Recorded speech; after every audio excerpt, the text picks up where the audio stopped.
Hello dear learners, welcome to big bang classes. दोस्तों आइए आज के इस वीडियो लेक्चर में हम लोग लैंग्वेज लर्निंग के कुछ बेसिक स्किल्स और उसके कुछ कंपोनेंट्स के बारे में जानने का प्रयास करेंगे। तो आइए इसकी शुरुआत करते हैं। सबसे पहले समझते हैं लैंग्वेज क्या होता है। तो हम लोग जो कुछ भी अपने अंदर महसूस करते हैं या हमारे माइंड में जो कुछ भी थॉट्स, इमोशंस या आइडियाज़ या फीलिंग्स आती है, तो उसको अगर हम किसी दूसरे को बताना चाहते हैं, अगर किसी दूसरे के सामने व्यक्त करना चाहते हैं, तो उसको एक्सप्रेस करने के लिए आपको एक मीडियम का होना बहुत आवश्यक है। और वही मीडियम को, उसी मीन्स को हम लोग क्या कहते हैं, लैंग्वेज कहते हैं। जैसा कि आप देख पा रहे होंगे, यहाँ मैंने लिख भी दिया है कि लैंग्वेज क्या है। तो it is a means of expression. Expression करने का मतलब है expression of thoughts, expression of emotion, expression of ideas and so many things like this. तो लैंग्वेज आप समझ पाए होंगे। अब जब भी हम किसी लैंग्वेज की बात करते हैं, तो उस लैंग्वेज को अच्छे से सीखने के लिए ये ज़रूरी है कि उसके जो कुछ कंपोनेंट्स हैं उसकी जानकारी आपको अच्छे से होनी चाहिए।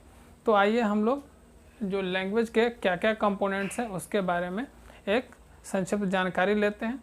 तो अगर हम कंपोनेंट्स की बात करें, तो लैंग्वेज की कुछ कंपोनेंट्स मैं यहाँ पर लिख देता हूँ। Components of language.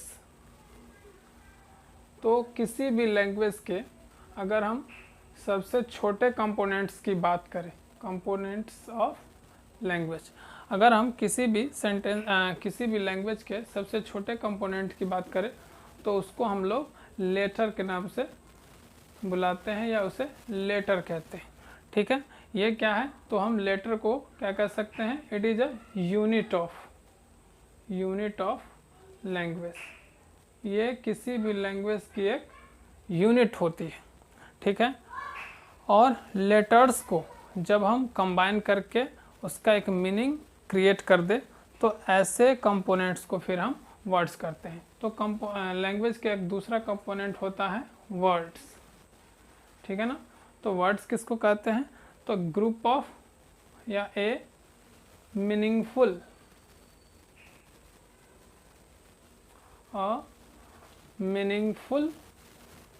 ग्रुप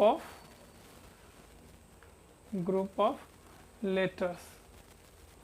ठीक है, तो जब किसी लेटर्स को या बहुत सारे लेटर्स को जब हम आपस में क्या कर दे, ग्रुप बना दे और उसका एक मीनिंग क्रिएट हो जाए, तो ऐसे ग्रुप ऑफ वर्ड्स को, ऐसे ग्रुप ऑफ लेटर्स को हम लोग वर्ड्स के नाम से जानते हैं। ठीक है, और इसका एक प्रॉपर मीनिंग होता है। सेंटेंस में इसके अलग अलग फंक्शंस होते हैं, उसके अलग अलग रोल्स होते हैं, उसके क्लास होते हैं। इसको हम लोग समझेंगे थोड़ी देर में। जो अगले कंपोनेंट है, अगर लैंग्वेज के अगले कंपोनेंट की बात करें, तो वो होता है हमारा सेंटेंस। और ये बहुत ही इम्पोर्टेंट कंपोनेंट है किसी भी लैंग्वेज का, क्योंकि एक्चुअली जब कभी भी हम कुछ बोलते हैं या जब भी हम किसी को कुछ कहते हैं, तो एक्चुअली हम ज़्यादातर समय कोई ना कोई सेंटेंस को यूज़ कर रहे होते हैं। तो ये एक मीनिंगफुल कंपोनेंट है जो वर्ड्स के हेल्प से बनाए जाते हैं। तो अगर हम इसको डिफाइन करना चाहें, तो हम बोल सकते हैं कि सेंटेंस इज व्हाट? तो it is also a group of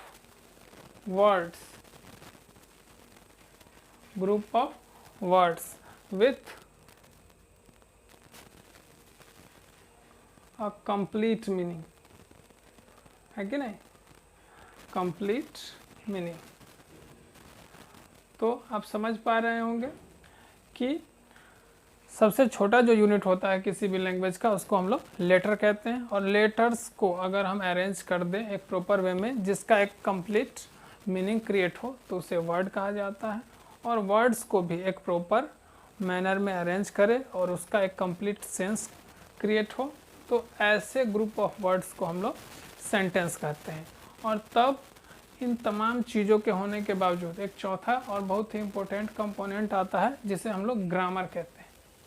ठीक है, तो ग्रामर क्या रोल प्ले करता है किसी भी लैंग्वेज में? तो ग्रामर वह मेथड है जो इन तमाम चीज़ों के बीच, यानी वो लेटर है, वर्ड्स है या सेंटेंस है, या किसी भी लैंग्वेज में जो लैंग्वेज की यूनिफॉर्मिटी है उसको मेंटेन करके रखता है। यूनिफॉर्मिटी का मतलब होता है जो हम किसी को कहना चाहते हैं या जो कुछ हम महसूस करते हैं, वही चीज़ जब हम दूसरे को डिलीवर करना चाहें, तो वो व्यक्ति भी उसी चीज़ को समझे। ऐसा नहीं जो हम बताना कुछ और चाह रहे हैं और वो कुछ और ही समझ पा रहा हो। क्यों? क्योंकि हमारे लैंग्वेज में ग्रामर का क्या है, स्कार्सिटी है, यानी कमी है। तो ग्रामर की कमी हो जाने की वजह से जो है इस जो हम एक्सप्रेशन है या जो मीन्स ऑफ एक्सप्रेशन है उनके बीच एम्बिग्यूटीज़ हो जाती है। तो उस एम्बिग्यूटीज़ को ख़त्म करने का रोल किसका होता है? ग्रामर का। तो हम इसको बोल सकते हैं कि ग्रामर एक मेथड है, कि मेथड, ठीक है ना, विच मेंटेन्स यूनिफॉर्मिलिटी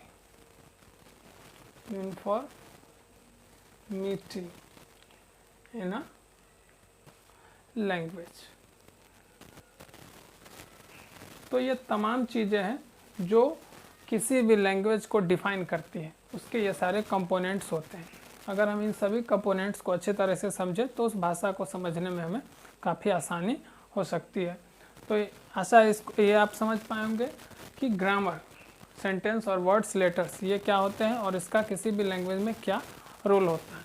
अब अगर हम मीनिंगफुल कंपोनेंट की बात करें तो मीनिंग की शुरुआत यहाँ से होती है, क्योंकि हम जब भी किसी को कुछ कहते हैं तो हमारा मेन जो मोटिव होता है उस व्यक्ति को उस बात की मीनिंग को समझाना, ताकि वो उस चीज़ को समझ पाए। तो मीनिंग की शुरुआत अगर हम करें तो ये वर्ड्स से आप समझ सकते हैं। और वर्ड्स को भी अलग अलग कैटेगरी वाइज क्लासीफाई किया जाता है। तो अगर हम बात करें तो वर्ड्स को अगर हम बांटें तो क्लास वाइज उसका क्लासिफिकेशन अलग होता है। रोल अगर सेंटेंस में देखें तो वर्ड्स के रोल अलग अलग होते हैं, तो उन रोल्स के आधार पर उनको अलग अलग नाम से बुलाया जाता है। तो आइए अब हम देखते हैं कि वर्ड्स को क्लास वाइज कैसे हम लोग बांटते हैं, और अगर हम फंक्शन वाइज या उसी को रोल भी कह सकते हैं, तो फंक्शन वाइज या रोल्स वाइज हम कैसे उसको क्लासीफाई करते हैं। तो अब मैं इसको मिटा देता हूँ, फिर हम आगे इसको कंटिन्यू करेंगे, ठीक है।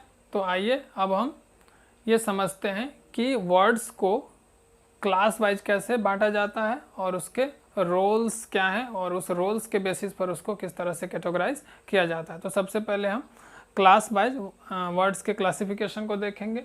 तो अगर हम बोले क्लास ऑफ वर्ड्स, आप देख पा रहे हैं, तो क्लास ऑफ वर्ड्स की बात करें तो जितने भी वर्ड्स हैं उसको इंग्लिश में क्लास वाइज मेनली 8 ग्रुप्स में बांटा जाता है, जिसको हम लोग जो है noun, pronoun, adjective, verb, adverb, preposition, conjunction, interjection, इनके नाम से जानते हैं। इसके अलावा भी कुछ होते हैं जैसे डिटर्मिनर्स होते हैं, लेकिन बेसिकली जो वर्ड्स की क्लास है वो है हमारे पास 8, जिसमें से पहला है, यहाँ पे हम लिख देते हैं आपके लिए, एक है नाउन, दूसरा है प्रोनाउन, तीसरा है एडजेक्टिव,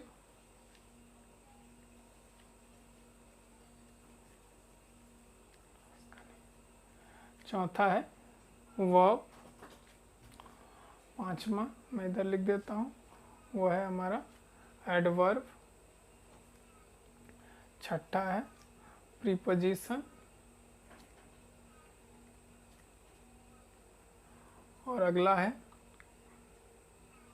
कंजंक्शन,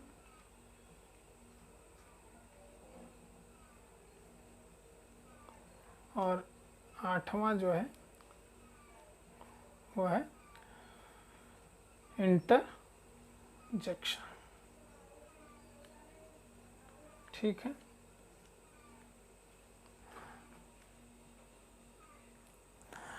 समझ पा रहे हैं? तो क्लास वाइज अगर हम वर्ड्स के क्लासिफिकेशन की बात करें तो इनकी बेसिकली 8 कैटेगरीज हैं: noun, pronoun, adjective, verb, adverb, preposition, conjunction and interjection. Noun क्या होता है? तो नेमिंग वर्ड्स, दुनिया में जितने भी शब्द हैं उसके कुछ ना कुछ नाम है, या दुनिया में जो भी चीज़ें आप देखते हैं उनका कुछ ना कुछ नाम है। तो नेमिंग वर्ड्स को हम लोग किस क्लास के अंतर्गत रखते हैं? तो उस क्लास को हम लोग नाउन कहते हैं। इसी तरह कुछ ऐसे वर्ड्स हम लोग यूज़ करते हैं जो नाउन को रिप्लेस करते हैं, ठीक है। तो उस रिप्लेसिंग वर्ड को हम लोग प्रोनाउन कहते हैं। यानी हम बोले तो प्रोनाउन क्या फंक्शन करता है? तो विच रिप्लेस, क्या करेगा वो, तो रिप्लेसेस अ नाउन। तो जो वर्ड नाउन को रिप्लेस कर देगा तो उसको हम लोग प्रोनाउन कहते हैं। उसी तरह एडजेक्टिव की बात करो तो ये क्वालिफाइंग वर्ड्स होते हैं, क्वालिफाइंग, या इसको डिस्क्राइबिंग वर्ड्स भी कर सकते हैं, क्योंकि ये किसी नाउन या प्रोनाउन को डिस्क्राइब करते हैं, ठीक है, उसके बारे में बताते हैं। वर्ब क्या होता है, तो वर्ब एक एक्शन वर्ड को कहते हैं हम लोग, एक्शन वर्ड्स। ये एक ओवरव्यू है जो आपको पता होना चाहिए। एडवर्ब जो क्या करेगा, किसी वर्ब को, तो क्वालिफाइज अ वर्ब और एडजेक्टिव, ये कभी कभी एडजेक्टिव को भी क्वालिफाई कर सकता है, कभी कभी ये एडवर्ब को भी क्वालिफाई करता है। वो हम आने वाले क्लासेस में धीरे धीरे समझ जाएंगे। प्रीपोजिशन क्या है, तो प्रीपोजिशन को आप रिलेटिंग वर्ड कह सकते हैं, क्योंकि रिलेटिव वर्ड्स, क्योंकि वो सेंटेंस के डिफरेंट वर्ड्स के बीच में एक रिलेशन एस्टेब्लिश करता है। उसी तरह कंजक्शन को हम कनेक्टिंग वर्ड कह सकते हैं, क्योंकि ये दो या अधिक वर्ड्स को जब कभी भी हमको जोड़ने की ज़रूरत पड़ती है तो हम लोग इसके लिए कनेक्टिंग वर्ड्स यानी कंजंक्शन का यूज़ करते हैं। तो यानी कंजंक्शन को हम लोग कनेक्टिंग वर्ड्स कह सकते हैं। उसी तरह इंटरजेक्शन क्या होता है, तो सडन फीलिंग वर्ड्स, कभी कभी हम लोग अचानक से कुछ फील करते हैं और उसको एक्सप्रेस करने के लिए कुछ वर्ड्स को यूज़ करते हैं, ऐसे वर्ड्स को हम लोग इंटरजेक्शन की कैटेगरी में रखते हैं। तो सडन फीलिंग वर्ड्स को हम लोग क्या बोल देंगे, इंटरजेक्शन। तो आप समझ गए, ये हमारा वर्ड्स का क्लास वाइज क्लासिफिकेशन है। और इसके अलावा जो वर्ड्स को हम रोल वाइज यानी फंक्शन वाइज उसको कैटेगराइज करें तो वो भी अलग अलग होता है, यानी किसी भी सेंटेंस में जो वर्ड है वो क्या क्या फंक्शन कर सकता है। तो किसी भी सेंटेंस में जब हम किसी वर्ड को यूज़ करते हैं तो एज अ सब्जेक्ट यूज़ करते हैं, तो वहाँ उसका फंक्शन एज अ सब्जेक्ट हो गया। उसी तरह ऑब्जेक्ट हो सकता है, वो किसी कम्प्लीमेंट के रूप में यूज़ किए जा सकते हैं, ऑब्जेक्ट के रूप में यूज़ किए जा सकते हैं। कभी कभी वो एक्शन को परफॉर्म करेंगे तो ऐसे वर्ड्स को हम एक्शन के रूप में यूज़ करते हैं, इसको वर्ब उसी को हम बोल देते हैं। तो कभी कभी कनेक्शन के लिए यूज़ करते हैं, तो वो उसके अलग अलग फंक्शन है। तो फंक्शन के बेसिस पर अगर हम बात करें तो क्लास ऑफ वर्ड्स, ठीक है, या रोल्स ऑफ वर्ड भी आप लिख सकते हैं। इसको मिटा के मैं रोल्स ही लिख देता हूँ, ज़्यादा बढ़िया रहेगा। तो क्लास को आप रोल्स लिख लीजिए, ठीक है।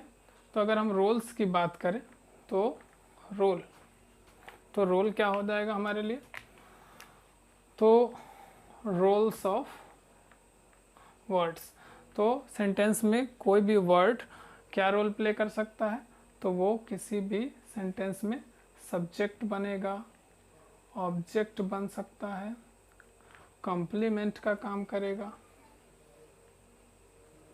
ठीक है, एक्शन परफॉर्मिंग वर्ड होगा, एक्शन को बताएगा, या कभी कभी कनेक्शन के लिए यूज होगा तो कनेक्शन को बताएगा, कनेक्शन का जो है रोल प्ले करेगा।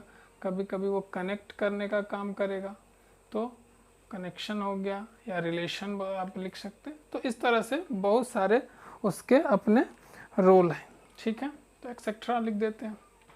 तो ये हमारे वर्ड्स के रोल्स होते हैं किसी भी सेंटेंस में। इस चीज़ के बारे में और आने वाले क्लासेस में हम फर्दर डिस्कस करेंगे, और ये तमाम चीज़ों को आप रिवाइज करते रहेंगे ताकि आगे आने वाले जो वीडियोस आएंगे तो उस पर जो हम कंसेप्ट को डिस्कस करेंगे तो ये सब चीज़ें आपको अच्छे से पता होनी चाहिए। बिना इसके आपको आगे दिक्कतें आएंगी। तो आशा करते हैं ये आपको अच्छे से समझ में आया होगा, और अगर आपको अच्छा लगा हो तो वीडियो को लाइक करेंगे, और जो हमारे नए व्यूअर हैं वो चैनल को सब्सक्राइब ज़रूर कर लें, और नोटिफिकेशन आइकॉन जो होता है उसको भी प्रेस कर लें, ताकि जो भी नई वीडियो हम इस चैनल पर डालें उसकी नोटिफिकेशन आपको मिल जाए, ठीक है। तो खुश रहिए, पढ़ाई करते रहिए, धन्यवाद।